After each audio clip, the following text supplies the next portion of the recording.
guys, what is up? It is I, the Concrete Catwalk. Those of you who are new to my channel, welcome. I'm a reseller who loves all things thrifty, vintage, pre-loved, new, nearly new, estate selling, you name it, I love it. To my catwalkers, welcome back to a new video this Sunday. You guys who are newly subscribed, thank you so much for coming along together with me on this journey. Today, there is an interesting topic that I want to talk to you guys about. There is an interesting article that I came across regarding Hermes and collecting handbags, whether it be Chanel, Hermes, what have you.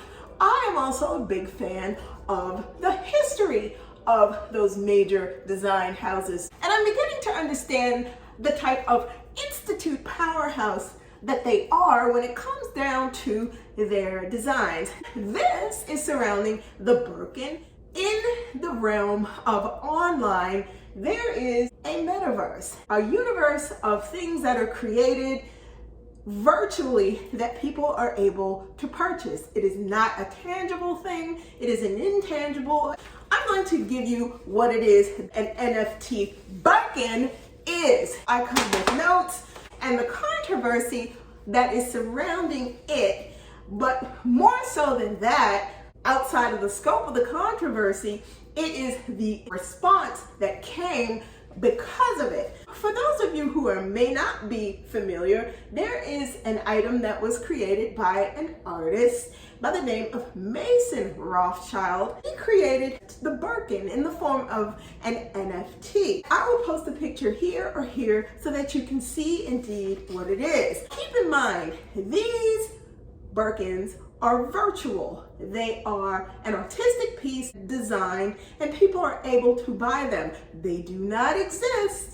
They are only able to be purchased virtually. Those of you who are not familiar with an NFT is, let me break it down to you really quickly so that we can all be on the same page. An NFT is short for a non-fungible token, defined per Collins Dictionary as a unique digital certificate registered in a blockchain, and it's used to record ownership of an asset such as artwork or a collectible. Hermes, let's be real, Birkins are collectible, but not everyone is able to get their hands on the tangible side of the fence of said saying, so hence in the metaverse exists the Birkin NFT. So this essentially means that what you do is you can buy this piece of artwork, and in the metaverse, you can hold on to it and then you can also sell it. You can sell the metadata that is associated with it. If you want to know more about it, I will link this article so you can read up on it. The creator of said Birkin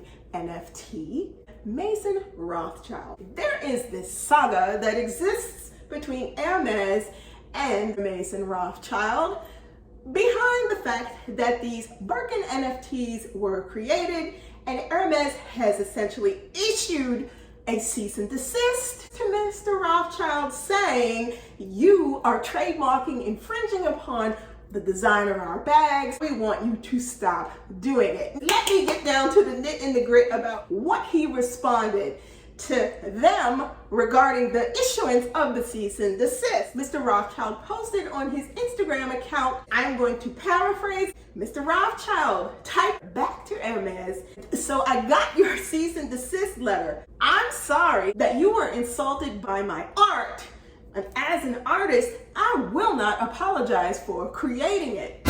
He went on to say, as you are aware, the First Amendment gives him the ability and the right, every right, to create art based upon what his interpretations of the world around him is and are. He goes further to say there are countless examples of other artists who reference the world and products and cultural artifacts in it. With that understanding, Meta Birkins are essentially a playful abstraction of an existing fashion culture landmark. He reinterpreted that form in the form of those fur Birkins that now exist as NFTs and are able to be sold and bought in the metaverse. Furthermore, he says, Meta Birkins are also commentary on fashion's history of animal cruelty and the current embrace of fur-free initiatives and alternative textiles. His aim was always to create addictive art projects that contribute positively to the culture. When it comes down to art, selling Meta Birkins as NFTs is akin to selling them as physical art prints, and it should not be his job to educate Hermes on advancements in the world and the culture of art. Art is art.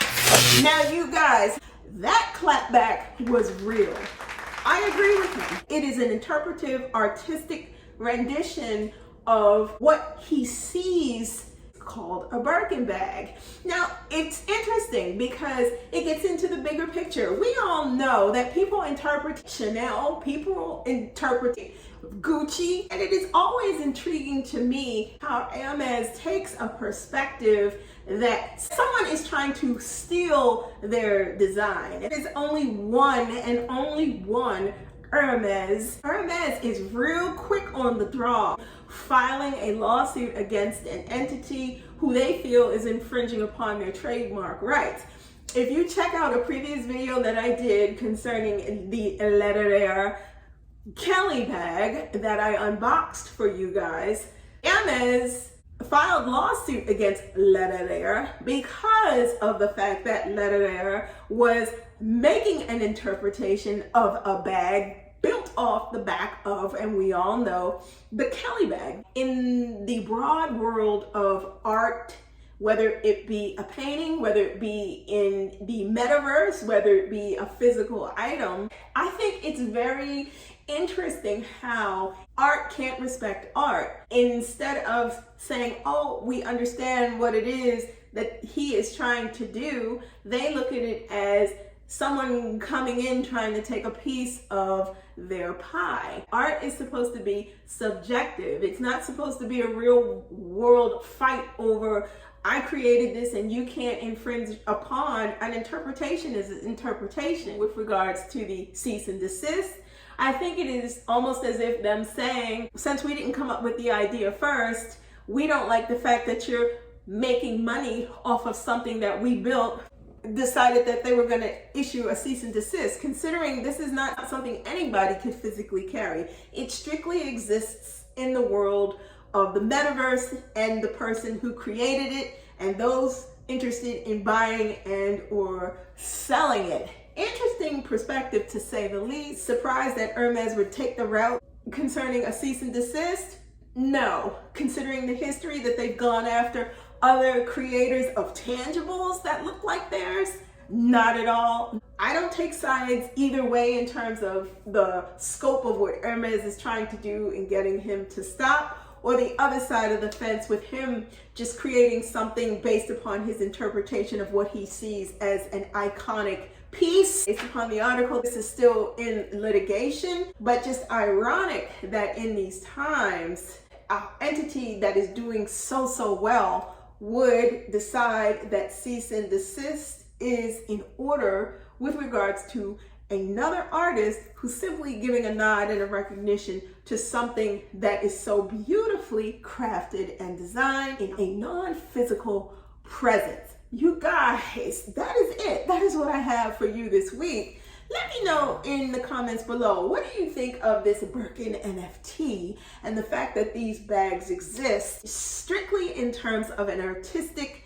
metadata existence and the fact that they can be bought and sold, and the reasons Hermes has said cease and desist. Let me know, what are your thoughts? Would you ever consider buying something that was an NFT, whether it be a Birkin or whether it be some other thing that exists out into that universe? Read the article regarding this whole messy situation with these design houses. It's not simply about bags. It's not simply about the clothes that they produce. There's an amazing history that comes with all of these design houses, and also a plethora of issues, lawsuits, and some drama to boot. That is it. Thank you so much for watching me this week. If you do not want to miss out on anything that I post, like, comment, and subscribe to my channel. Tap that bell and you will get notifications each time I post a new video. I post videos every Sunday. Links to my socials will be in the description box below. Thank you so much for stopping by this week.